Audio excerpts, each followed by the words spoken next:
Assalamualaikum warahmatullahi wabarakatuh. Halo semuanya, perkenalkan nama saya Suci Apika dengan NIM 2409011. Nah, pada video kali ini saya akan membahas mengenai pemberontakan Keynes kapitalisme menghadapi tantangan terbesar. Nah, mari kita simak sama-sama pembahasannya. Pernahkah kamu bayangkan dunia di mana sistem ekonomi yang katanya paling kuat tiba-tiba runtuh? Nah, tahun 1929 itulah yang terjadi. Kapitalisme menghadapi tantangan terbesarnya, dan di tengah kehancuran itu lahirlah sebuah gagasan yang mengguncang dunia, yaitu pemberontakan Keynes. Nah, siapa sih Keynes ini? Nama aslinya John Maynard Keynes. Dia adalah seorang ekonom yang idenya tuh benar-benar ngubah cara dunia ngadepin krisis ekonomi. Keynes ini lahir di Inggris tahun 1883. Awalnya, ia tuh bukan cuma seorang ekonom, tapi ia juga sebagai penulis serta pejabat pemerintah, bahkan sempat aktif di dunia seni. Tapi namanya tuh melejit karena suatu hal ketika ekonomi dunia sedang kacau. Nah, sebelum krisis dunia dikuasai oleh pemikiran ekonomi klasik, mereka tuh percaya pada pasar bebas atau pada invisible hand atau tangan tak terlihat Adam Smith. Ketika terjadi krisis, katanya tuh, dibiarkan saja karena pasar tuh akan menyeimbangkan sendiri.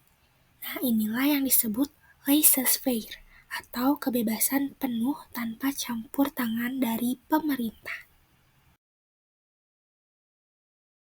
Nah, di tengah kekacauan itu, seorang ekonom asal Inggris, John Maynard Keynes, muncul membawa gagasan baru.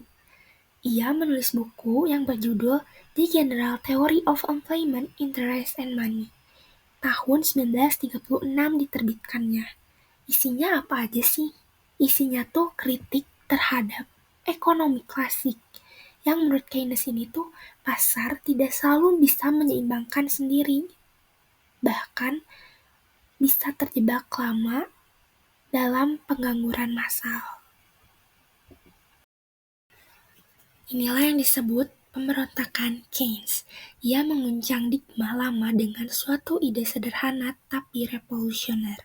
Ketika ekonomi terpuruk, pemerintah harus turun tangan. Bukan dengan menunggu pasar, tapi dengan menggerakkan permintaan melalui belanja besar-besaran. Seperti membangun jalan, jembatan, bendungan, menciptakan lapangan kerja, serta uang harus terus mengalir, konsumsi menjadi naik, dan roda ekonomi kembali berputar. Setelah Perang Dunia Kedua, ide Keynes terbukti makin ampuh. Negara-negara Eropa yang hancur mulai bangkit kembali. Kota-kota dibangun ulang, ekonomi berdenyut lagi.